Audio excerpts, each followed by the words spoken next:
Assalamualaikum warahmatullahi wabarakatuh. Hai para pencinta catur dan para catur mania, selamat datang kembali di Legenda Catur Dunia.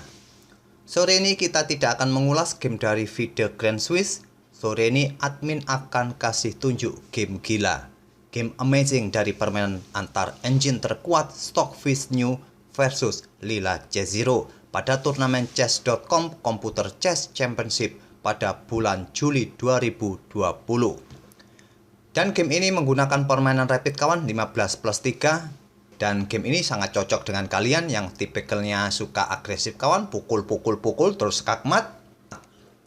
Oke, kita langsung ke atas papan. Di sini Lila Chess0 pegang hitam, Stockfish New pegang putih, bermain dengan pion E4, pion E5, pion F4, King's Gambit, Gambit diterima, dan selanjutnya kuda F3. Tujuannya jelas, mengontrol peta H4 dari kemungkinan Menteri Hitam melakukan skak di peta ini.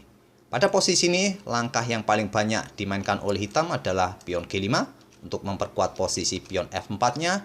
Juga bisa bermain dengan Modern Defense atau Abbasiyah Defense kawan dengan memainkan pion D5 atau bermain dengan Scallop Defense, kuda F6, Fisher Defense, pion D6. Lila Chess0 mengambil langkah yang sangat jarang diambil, yaitu pion H5 dibalas dengan pion D4. Langkah lanjutan dari putih membuka diagonal gelapnya. Barulah sekarang pion G5, Stockfish membalas pion H4. Menantang pertukaran pion tentu saja ditolak, pion didorong maju ke G4, mengancam kuda. Jika kuda mundur ke peta G1, maka putih akan kehilangan tempo, atau menarik mundur kudanya ke peta D2 juga bukan pilihan terbaik, diagonal gelapnya akan tertutup kawan. Dan di sini putih atau Stockfish memilih melangkahkan kudanya ke G5. Tapi masalahnya Lila memainkan pion F6 dan posisi kuda putih pun terjebak. Stockfish ambil pion F4, pion hitam ambil kuda putih di G5, gajah putih melanjutkan pukul pion G5 dan selanjutnya gajah ke E7 menutup ancaman terhadap menterinya. Di sini menteri putih naik ke D2 untuk membackup gajahnya. Lila Chess0 membuka diagonal peta terang bagi pengembangan gajah, pion D6.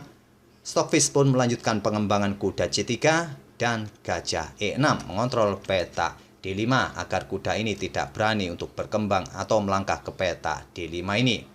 Atau pada posisi ini, jika putih mendorong pionnya maju ke peta D5 kawan, menutup diagonal terang bagi gajah hitam ini, simpel gajah akan mundur ke peta F7 dan hitam akan baik-baik saja. Stockfish hanya melanjutkan langkah pengembangan gajah ke D3 dan persiapan mungkin melakukan rokade pendek dan betengnya berada di lajur F nanti, atau mempunyai opsi untuk melakukan rokade panjang juga. Di sini Lila merespon atau melanjutkan dengan gajah pukul gajah G5. Ada satu game kawan yang cukup jadul pada era klasik di sekitar 1700-an. Di sini putih memilih langkah menteri pukul balik gajah hitam ini. Tapi tentu akan dibalas langkah menteri pukul menteri dan hitam akan unggul kawan, karena dia sudah unggul 1 perwira. Tapi Stockfish memilih memukul balik gajah hitam ini dengan pion H. Selanjutnya Lila melanjutkan pengembangan kuda D7. Stockfish melanjutkan rokade pendek, tidak melakukan rokade panjang. Bermaksud agar dia langsung mendapatkan tempo untuk menguasai lajur F yang terbuka dengan betengnya. Lila Chess0 melanjutkan langkah menteri ke E7, persiapan mungkin melakukan rokade panjang, dihadang oleh langkah kuda B5. Jika hitam melakukan rokade panjang, pion A7-nya akan tewas oleh kuda putih ini. Tapi Lila Chess0 mempersilahkan putih ambil pion A7-nya, dia melakukan rokade panjang. Tapi Stockfish tidak terburu-buru pukul pion, dia memilih langkah menteri C3. Memberikan ancaman skakmat 1 langkah, dan juga dengan memposisikan menteri di peta C3 ini, persiapan juga untuk memberikan discover attack. Di sini ancaman skakmat diantisipasi dengan langkah pion C6. Barulah sekarang Stockfish ambil pion di A7 skak. Raja ke B8 dan kembali Stockfish membuat langkah pengorbanan, kuda pukul pion C6 skak. Posisi kuda memberikan garbuan juga bagi menteri hitam. Ini memaksa pion pukul kuda dan selanjutnya menteri ke B4 skak. Putih juga mempunyai pilihan untuk pukul pion yang ada di C6 ini kawan. Kemungkinan hitam akan membalas dengan beteng C8.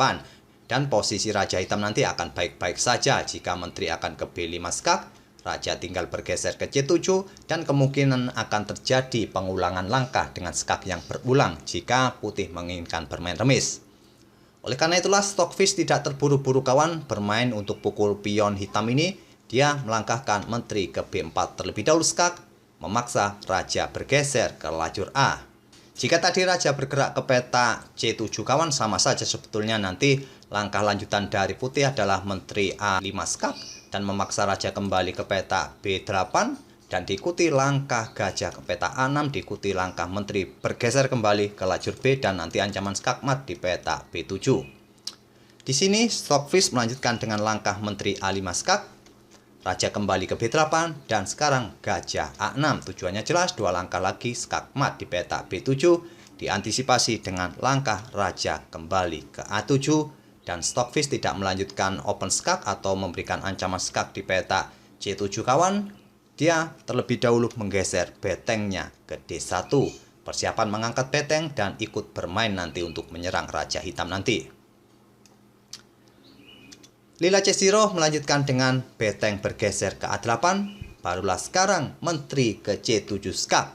Stockfish kembali membuat langkah pengorbanan perwira. Kali ini mengorbankan gajahnya kawan, berarti sudah ada 3 perwira yang sudah dikorbankan.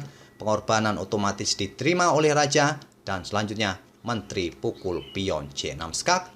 Raja kembali ke A7, barulah sekarang beteng putih naik ke D3. Persiapan untuk melakukan skak di lajur A dan nanti diikuti langkah beteng pukul beteng skak mat. Ancaman ini diantisipasi dengan langkah Raja bergerak ke B8. Dan sekarang ancaman skak di lajur B kawan sudah tidak mungkin lagi bagi beteng putih karena ada gajah mengontrol peta ini. Di sini kawan kembali Stockfish membuat langkah gebrakan lainnya dengan beteng F5. Membuat langkah pengorbanan beteng, gajah pukul beteng putih satunya bisa bergerak ke lajur B. Tentu saja pengorbanan beteng tidak diterima. Di sini Lila C0 memainkan betengnya naik ke A7 dan beteng F pun bergerak ke B5 skak. Tidak ditutup dengan beteng kawan karena nantinya satu langkah lagi bisa skak mat. Lila C0 mengorbankan kudanya, bermaksud untuk mengosongkan baris bagi Menteri untuk membackup peta B7 ini. Dan kuda hitam ini diambil oleh beteng putih skak, ditutup oleh beteng di B7, beteng pukul beteng skak, dipukul balik oleh Menteri hitam, Menteri pukul pion D6 skak, ditutup oleh Menteri putih kembali mendapatkan perwira hitam, kali ini gajah E6. Dan pada posisi ini Menteri hitam mempunyai kesempatan pukul pion yang ada di peta C2, tapi gerakan beteng yang bisa bergeser ke lajur B tentu harus diperhatikan oleh hitam. Di sini hitam atau Lila C0 melanjutkan langkah kuda ke E7.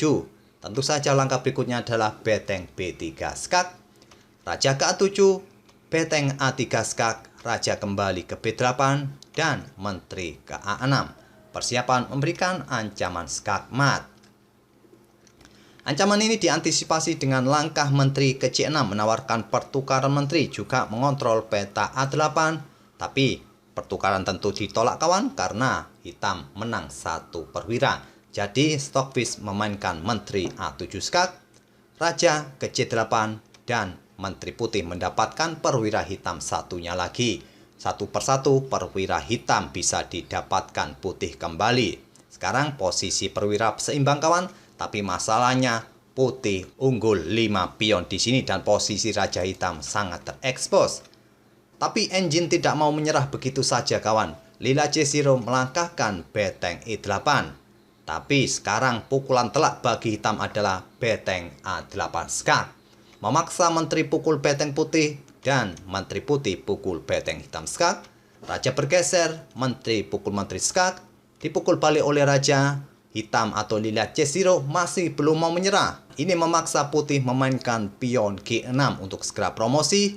Pion H4, pion G7, pion H3, pion promosi skak. Raja bergeser, Menteri G7 skak. Raja bergeser, pion C4 membatasi ruang gerak Raja agar tidak bisa melintas ke depan. Di sini pion H2. Lila C0 mengorbankan pionnya tapi Raja putih tidak mau. Pion G3, pion B3, raja bergerak ke D6 dan pion C5 skak. Raja bergerak ke C6, menteri putih ke A7. Sebuah langkah kuncian penting kawan, memaksa raja hanya punya satu peta, yaitu peta B5. Dan satu langkah lagi, skak mat oleh Stockfish-New di langkah ke-48. Itulah kawan permainan yang cukup gila dari Stockfish-New. Melakukan 5 kali pengorbanan. 3 diantaranya diterima kawan, membuat perburuan raja hitam sukses dari putih. Yang di akhir-akhir permainan tadi, putih akhirnya berhasil juga untuk menggasak beberapa perwira hitam. Yang akhirnya putih memenangkan 5 pion di akhir permainan, yang membuat putih begitu mudah memenangkan permainan. Semoga permainan dari Stockfish ini bisa menginspirasi kalian bagi pecinta King's Gambit. Dan kita akan bertemu di video-video berikutnya. Terima kasih. Wassalamualaikum warahmatullahi wabarakatuh.